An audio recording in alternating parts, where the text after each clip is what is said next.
Gadis ini harus memakai 9 pasang celana dalam setiap malam. Baru berani tidur. Pada saat yang sama, tergantung di kepala tempat tidur boneka binatang dengan lonceng di lehernya.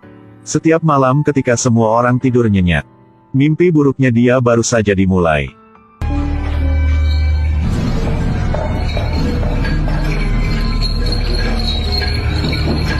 Pagi setelah bangun tidur, ibu akan membantu anak mengganti sprei kotor itu. Gadis kecil duduk di sudut rumah dengan polos menatap ibunya.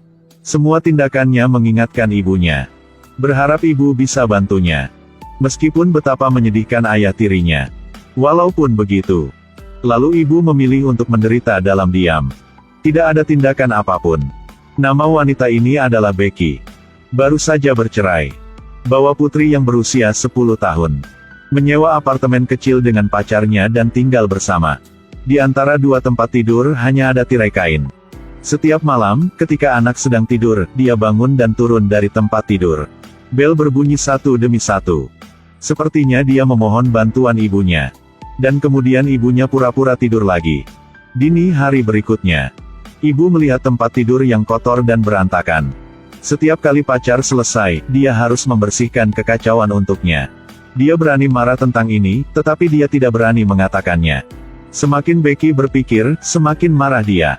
Jadi melampiaskan semua amarah dia pada anaknya. Gadis malang itu hanya bisa memohon.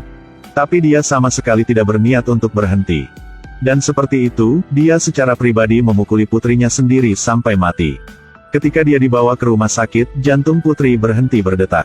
Pemeriksa medis terkejut ketika memeriksa tubuh. Karena tubuhnya tidak hanya memiliki banyak tulang yang patah. Bahkan bagian bawah tubuhnya robek parah. Dan luka seperti itu hanya bisa tercipta ketika tubuh disalahgunakan untuk waktu yang lama. Nona Departemen Kepolisian, Chet setelah mendengarkannya, langsung merasa sangat menakutkan. Dia tidak bisa membayangkan berapa banyak kekerasan yang harus dia tanggung ketika dia masih hidup. Dia membawa bawahannya. Segera pergi ke apartemen yang disewa Becky untuk mencari bukti. Ketika mereka sampai, melihat ayah tirinya, dia berencana untuk mengeluarkan komputer untuk menghancurkan. Dan di dalam rumah sedang membakar beberapa kaset. Chet menggunakan air untuk memadamkan api untuk dibawa kembali sebagai bukti. Pada saat yang sama, ambil juga pakaian pria dan gadis di mesin cuci. Chet dengan pengalaman yang kaya dalam memecahkan kasus segera mengerti. Dia membawa ibu dan ayah tiri gadis itu secara satu persatu ke kantor polisi untuk diinterogasi. Dan kemudian hal yang mengejutkan adalah, saat menghadapi hukuman ditanya, Becky hanya mengakui bahwa dia tidak sengaja memukulinya sampai mati.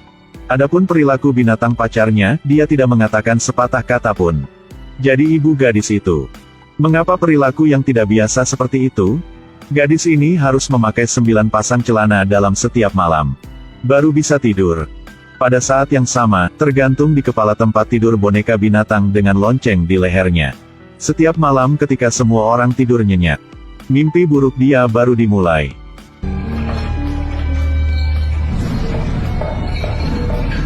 Bel berbunyi satu demi satu. Sepertinya dia memohon bantuan ibunya. Tapi ibunya memilih pura-pura tidur. Dia berada dalam situasi seperti itu.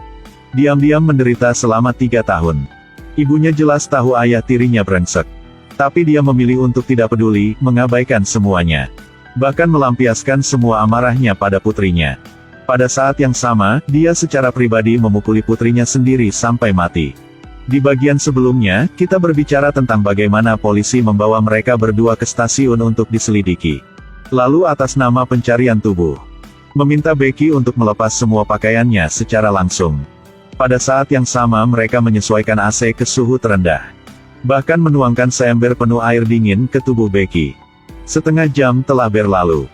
Petugas polisi wanita mulai menjadi sangat dingin sehingga masing-masing dari mereka menggigil. Bahkan mengambil mantel untuk dipakai. Dan Becky masih menolak untuk membuka mulutnya untuk mengatakan yang sebenarnya. Dia masih berdiri di sana tanpa mengatakan apa-apa, menggertakkan giginya untuk bertahan. Polisi tidak punya pilihan selain menggunakan langkah terakhir. Ternyata itu ada di komputer ayah tiri. Menemukan lebih dari 40 rekaman mesum. Di dalam, seluruh proses direkam. Ayah tiri melecehkan tubuh gadis itu. Becky tidak berani melihat langsung ke layar. Dan polisi mencoba membuka matanya lebar-lebar. Biarkan dia melihat dengan matanya sendiri bagaimana putri kandungnya dilecehkan.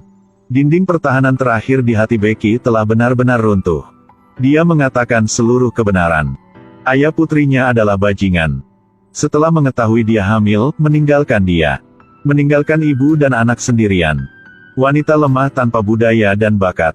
Sekarang bawa anak perempuan. Kecuali mengandalkan pria, dia tidak punya pilihan lain. Padahal tahu kelucuan pacarnya. Juga memejamkan mata dan mengabaikan semua tindakan pacar dia. Dia bahkan berpura-pura tidur setiap malam untuk memberi kesempatan pada pacarnya. Bahkan jika seorang gadis menggunakan bel untuk mengingatkannya tentang pelecehannya. Becky masih menggertakkan giginya dan tidak peduli. Akhirnya melampiaskan semua amarah yang telah terakumulasi sekian lama. Di atas tubuh anak sendiri. Itu sebabnya dia tidak sengaja memukuli putri sampai mati seperti itu. Setelah mendengarkan cerita Becky, polisi wanita Josephine juga sulit untuk tidak berempati. Dengan wanita malang duduk di depan ceritain semuanya. Tetapi pada akhirnya, dia masih harus menerima hukuman yang sesuai. Hanya bisa menghabiskan sisa hidupnya di penjara.